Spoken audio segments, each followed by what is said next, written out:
Good afternoon. Another pleasure and a great privilege to be back in Istanbul with you. This is my most favorite picture. I'm sitting on a 3D printed bench in 100% PCR with a lot of plastic film waste behind me. I have a long background in plastic recycling and plastic converting, and I try to align that with discussions on where laws could go. So, as Cesar already said, I have a lot of hobbies. You got a few of them, but that's not so important. I will try in the next few slides, or actually there are a lot of slides, but I will try to go through them quickly. As you can also see, I also sometimes recycle my slides, I reuse my slides, but the information is quite up to date as we go. So there we go. Very important, if you think about Europe or the European Union, you see the logo of the United Nations Sustainability Goals. Most of the things happening in Europe are following the agenda of the United Nations. Just keep that in the back of your head. We're not going into details. You will see some slides with a lot of text. Don't go through it in detail. The slides are available with the organization so they can be shared afterwards. A quick one. I flew in from Amsterdam yesterday. And when you arrive in Amsterdam, this is one of the things you see. Welcome below sea level. Amsterdam airport is -4 meters. And it's going further down. So climate change in my country have a different meaning than maybe in other countries. And that's why it's on the political agenda basically on every day. A quick one on the difference between directives and regulations on the EU level. Directives are European laws which can be amended on member states level. Technically, regulations are harmonized throughout Europe. Why is this so important? There's a lot of links between the geopolitical situations where Europe is in and the discussions around circular economy. There's a link between climate change and circular economy. If you look, for example, at the building construction sector, they cause about 25% of CO2 emissions. There's a link between environmental topics and the circular economy, pollution, health. We have talked about it. There's a link with microplastic and REACH. And there's a growing importance and a need for trustworthy and transparent certifications. And there are several fraud cases. And of course, there is at the moment a discussion by the plastic recyclers in Europe and other recyclers to protect the market because the market situation is not so easy. If you look at it from a geopolitical situation, Europe is far too dependent from imports. And as we already learned today, that will not get less. Chemical industry is moving out of Europe because of old assets being closed down. So if you look at it from the plastic perspective, we need more and more imports. Resource circularity, so circularize whatever you already have, whether it's paper or glass or plastic, could lift part of that dependency. So that's why the European Union is looking into that. What we also see that old friends are no longer reliable friends. And although the European Parliament has made a shift to the right, the green agenda will still be there. Because climate change is a reality, and we will have to deal with it. Then in recent days, there was a call, a public consultation for the Circular Economy Action Plan. That was, people could hand in their views during November. So sometime next year, there will be an outcome of that. There are links with waste shipment regulations, waste framework directive, the Green Deals. I mean, if you live Brussels, you need to know about your abbreviations. And I'm not going to call them all of them, just have a look at the number of legislations which are in the pipeline, but all of them have an impact on each other. One which will have a lot of impact on the use of recyclators, for example, the end-of-life vehicle regulation, which is expected in the next couple of months, with mandatory recycled content. Another one is, as you probably know, the Global Plastic Treaty, which failed, but they announced already a next follow-up. There will be a lot of push there because, for example, there were about 150 countries already agreeing on things on pollution and how to prevent pollution and to do that. There are two other pacts which you need to look at if you look at the global treaty. One is the UN High Seas Treaty, because although it's meant for protection of marine environments, pollution is also part of that dialogue. And the same for the Ocean Pact, which is a European initiative. Here you got some more abbreviations. The eco-design, the first one, will focus on textile. Turkey is a huge textile country. So that will have an impact on whatever you're going to do, whether you export it to us or whether you are working in a supply chain. Keep an eye on these kind of legislations. Construction product regulation, another big one, is published. I will come back a little bit in more detail on the acquis process. Packaging was already mentioned. There are quite some challenges, but it's there. Microplastic regulation was published a few days ago, which will have a lot of impact as well on all the operational things. And then, of course, there are implementations of other directives which have been published earlier.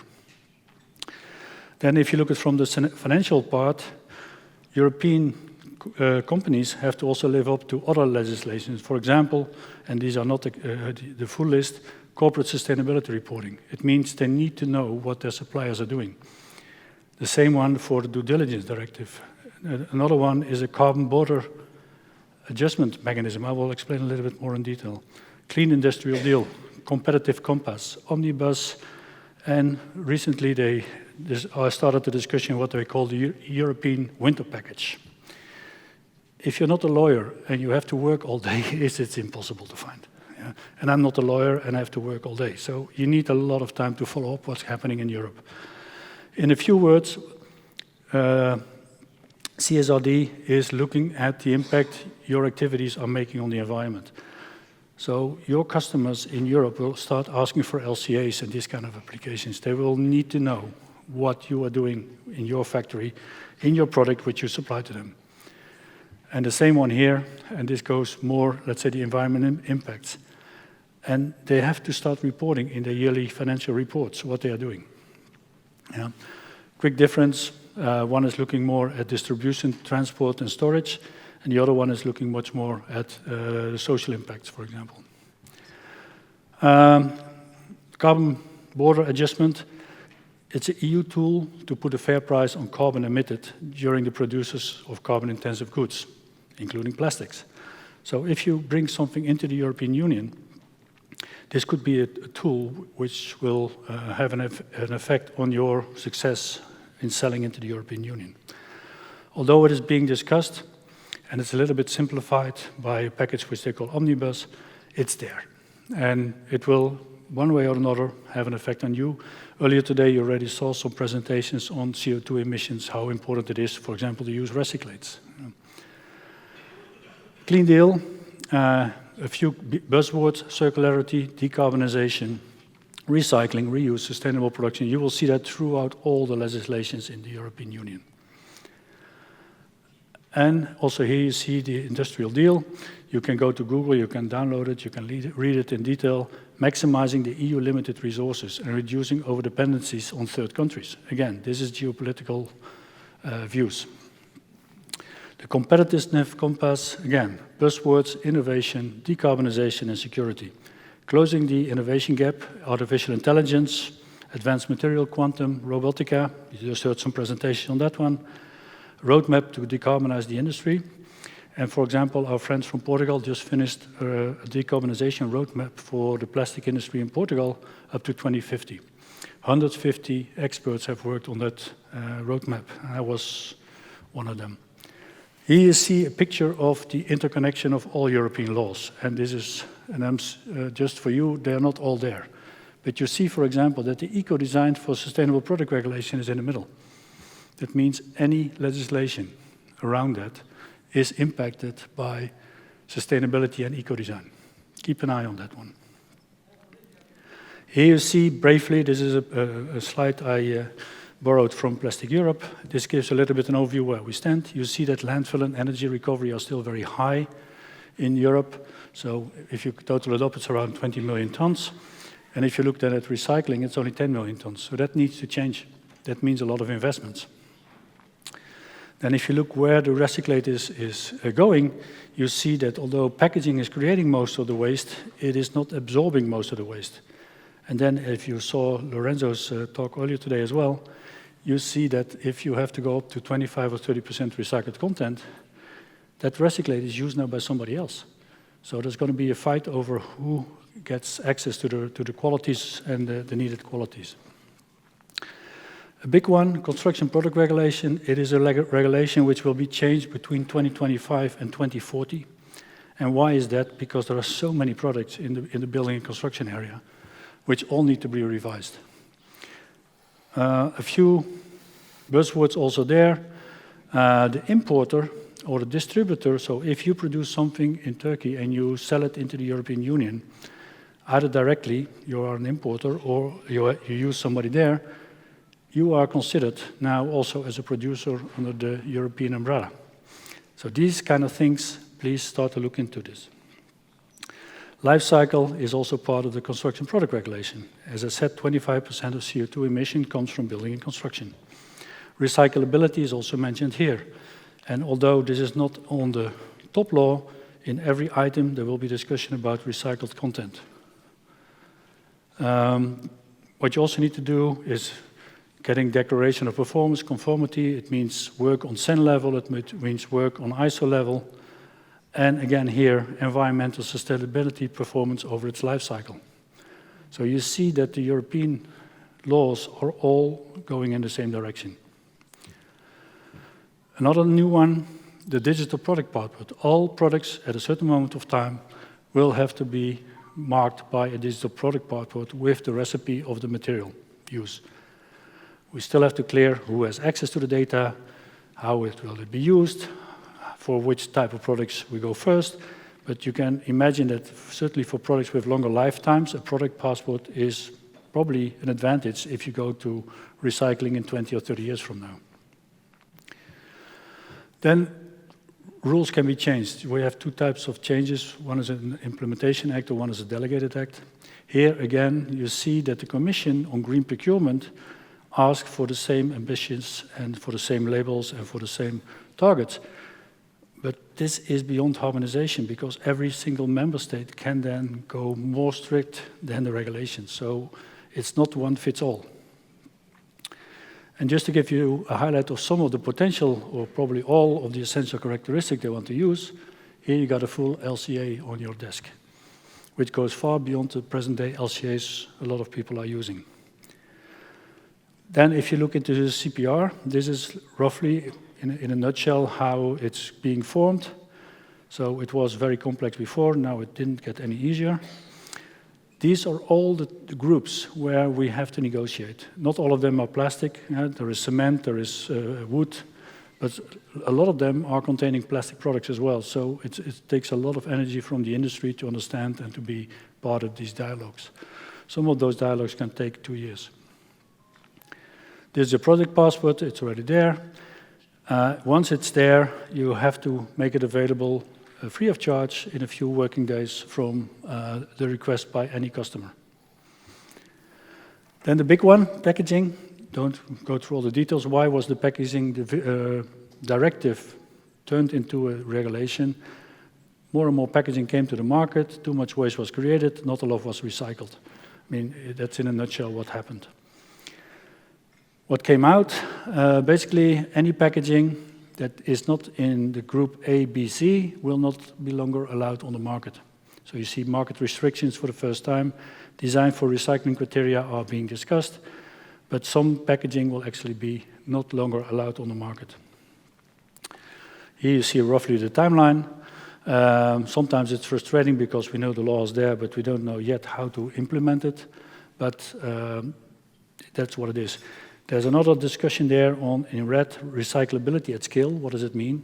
I mean, for packaging, it's probably quite obvious. If you have a PET recycling plant and PET is collected, so that's relatively recyclable at scale. In building and construction, however, this is completely different because you have products with 50 or 60 years lifetime. Take a pipe. So today, there's no recyclability at scale. Technically, then you see on member state that they may refuse them to be put in the market because they are not recycled. We already have this example in France. Yeah? So also be very much aware of these kind of things because it's a headache sometimes.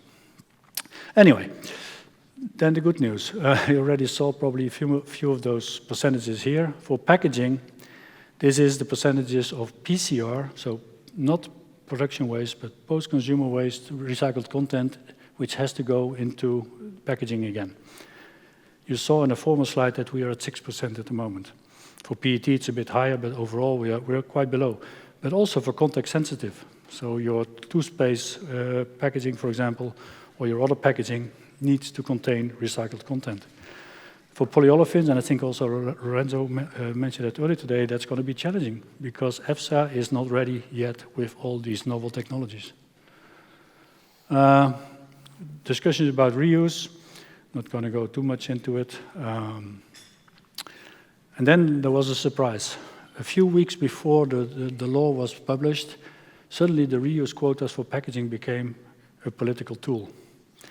And whereas the Commission at that time proposed, let's say, 10 or 20% reuse, the Parliament went to 100%. And the 100% version was voted in the final vote.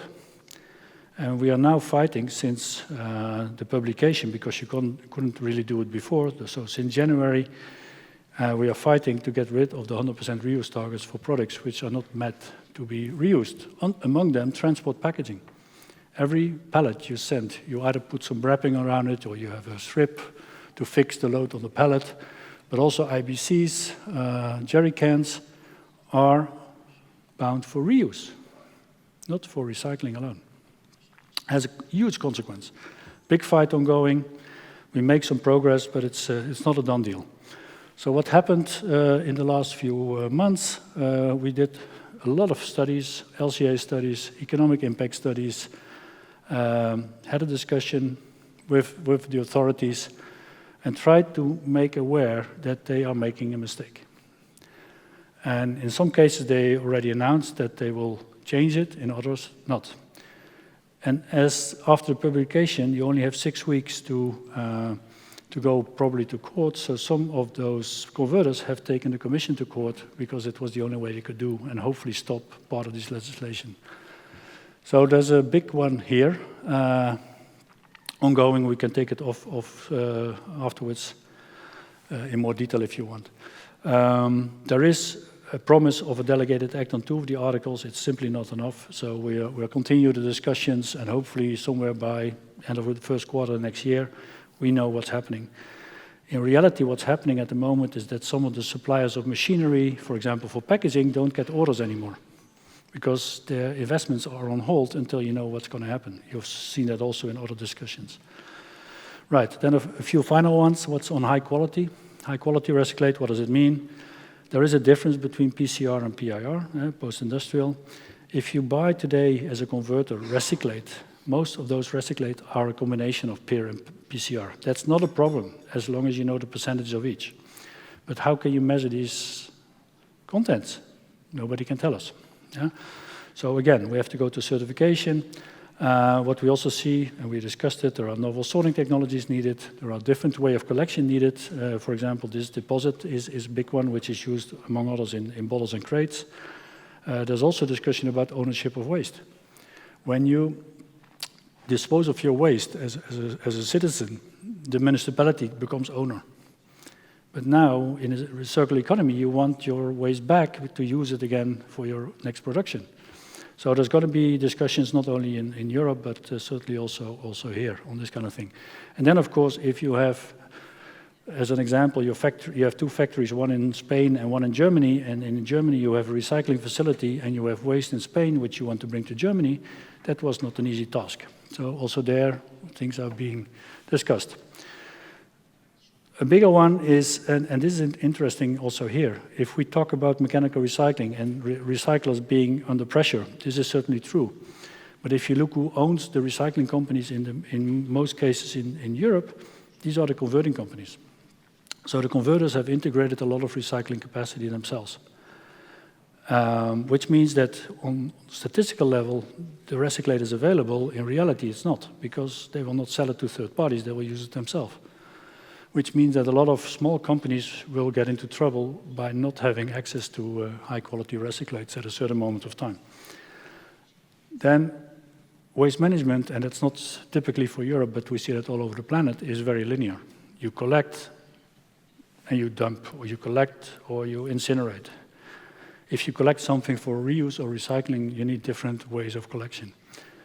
We still see that although there's a 2008 legislation, half the countries in Europe still have landfills open, and they subsidize their incineration. So there's still a competition issue which needs to be tackled as well. Then a few words on microplastic. There are 2 laws on microplastic which are published and which are coming. Maybe one of the other speakers will go into it. Just be aware that this is not staying only in Europe, it will come everywhere. This was published in 26th of November. That means that this is on pallet losses. So if you have a factory and you receive, let's say, raw material, and you have material leaking on the ground, you have to dispose of it correctly. But also your incoming logistic is there. Or if you are in the distribution of pallets, or you're storing pallets in your warehouses, have a look at this kind of things if you are working also with the European Union.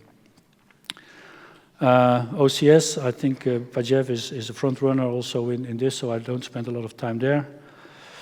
A few last words. PolyCert is a certification body which we launched also on the European scale. This becomes more and more important. PolyCert was just confirmed by the French authorities as an umbrella organization, and I'm now preparing a global launch of PolyCert, so to go beyond the European borders.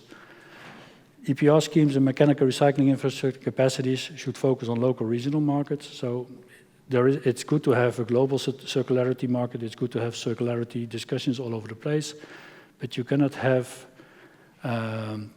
only produce for export. You also have to use a lot of material in your own economies. And we know that international groups and global brands need harmonized schemes. Some of them are producing in India, so they want also to use, let's say, the technologies from Europe to go with them.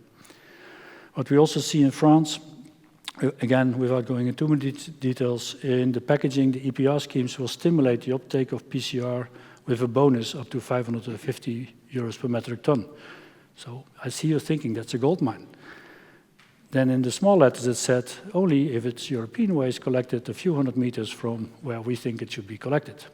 So it doesn't involve imported waste or imported recyclate necessarily. So this is still debates ongoing. This could come also in other countries. Let's follow that. Then we still do data collection, and then a few words on global treaties. The Plastic Global Treaty failed on the pressure of what they call big oil. But it's a UN mandate, so it will not disappear. The next agenda is already set for February 26 in Geneva, so it will continue. I'm next to my other hobbies, I'm also a founder of Waste Free Ocean, as some of you know. So we are sitting in these discussions at UN level, discussing about pollution and how to prevent pollution. Also, Europe announced in October what they call the Ocean Act and the Ocean Pact. Of course, this is about biodiversity and restoring fish stocks and this kind of thing, but they all have an angle to pollution. So whatever will not happen in the Global Plastic Treaty might happen in one of those other legislation. Then in October, we had a very successful plastic summit in Lisbon. Here you see your dear president on stage. He did a very remarkable job, as we know him. And Lisbon, then the Portuguese delegation was invited by the Portuguese authorities to join them in the COP30 discussions in Belém. From this summit, we took position statements, which are available, where we thought, I would say, a little bit out of box, just change for the better. What we also did, and here you see the three musketeers, Pedro, Yavuz, and myself, we created the World Union of Plastic Associations because we also need to align much more on an international level with our friends from other parts of the world. And then, if you want to go more deep in detail, let's meet again in the REPLAST in March, and we can go deep dive in all those topics we see here. This was a picture taken in Amsterdam, where you see me at a train station stop.